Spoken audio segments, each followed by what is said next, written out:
early on in my school years, I was like friends with like people that would get into fights constantly, drugs and alcoholics, and one day I got into trouble. I got expelled from school, and I just decided for myself I want to make a change. I decided I wanted to fly. I had no idea I could do it, or I'd get into it, but from that day I researched on the internet, how can I fly? Like, I joined the Air Cadets to try to associate myself just with people that are going in a certain direction. And within 2 years, I was a corporal. I was flying every weekend. I got my military grade pilot license. You're awesome, and I manifested that into my world. I was kind of intrigued with your Optimum College as well, because I feel like there's a need for an alternative educational route and system and I wanted to understand the nature of reality, the history of the world, the context of the universe, and in an unbiased way. I don't want to be force-fed a curriculum that is funded by that are not really in our best interest, that aren't into really for our optimum health, for our optimum ability to function in society. So I'm very much in support of the concept that you started, Gary, and I think it's a great initiative. I can see that the schools out here, or even in South Africa, aren't teaching people what they should be like necessarily learning. They're not teaching us any life skills, and in a lot of ways the tests are so standardized. It's been so interesting, like doing your podcast. I've been watching quite a few of them, and like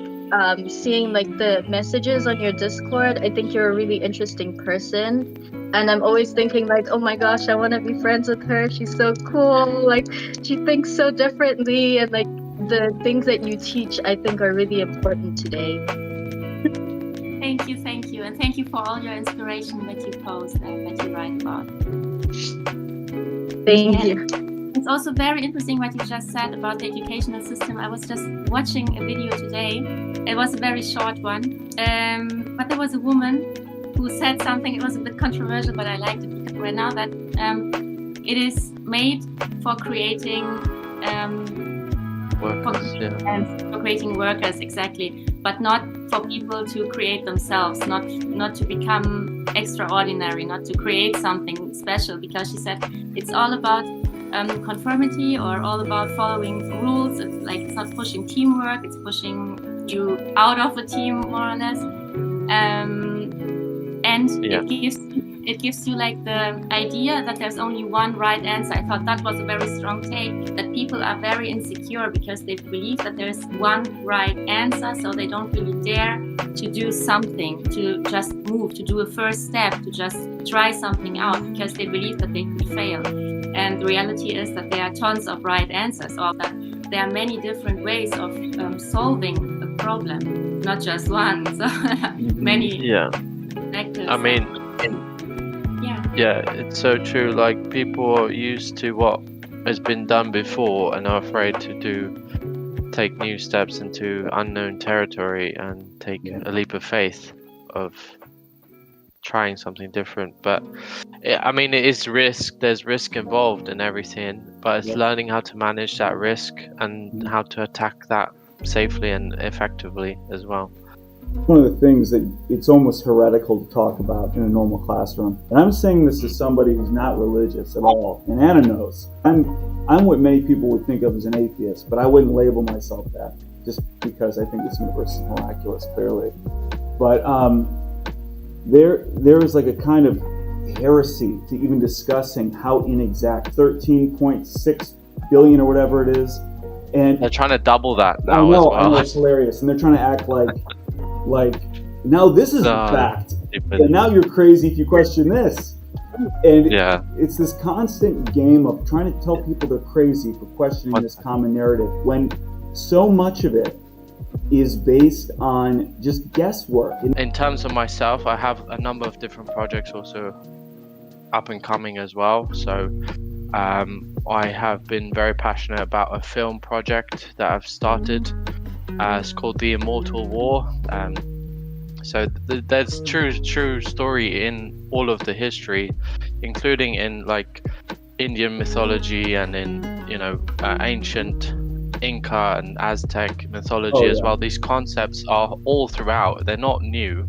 The concept is really based around some famous writers' works, and it's not in the Bible, but it's an extra biblical text. Like Enoch and stuff. We could connect. Right. Yeah, we could connect this with the game.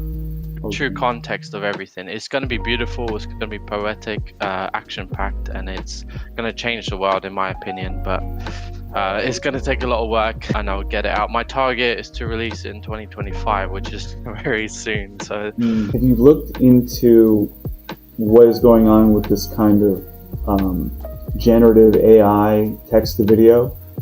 There's so much technologies coming out now, and it's to my advantage because I'm studying all of them, seeing what I can use best.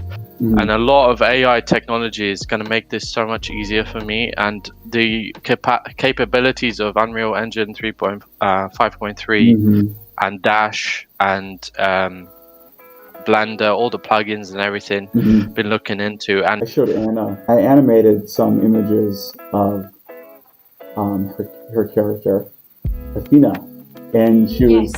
What do you think? The pictures are really, really cool.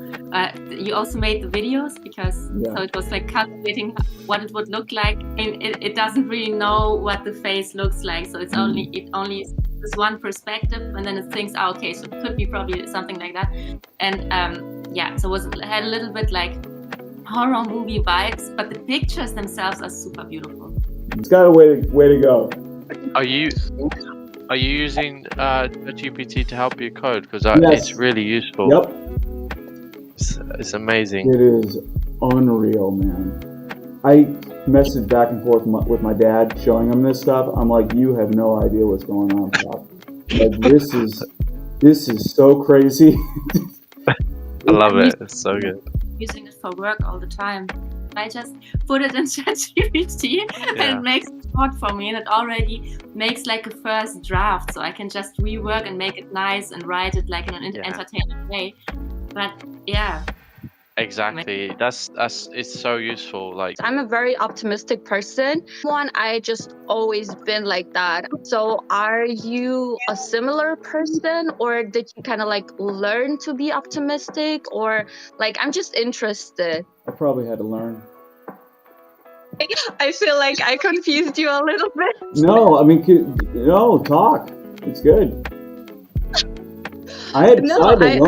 I had an awakening. Okay, I had a deconstruction, for sure. From what? From being a drone, from being an NPC,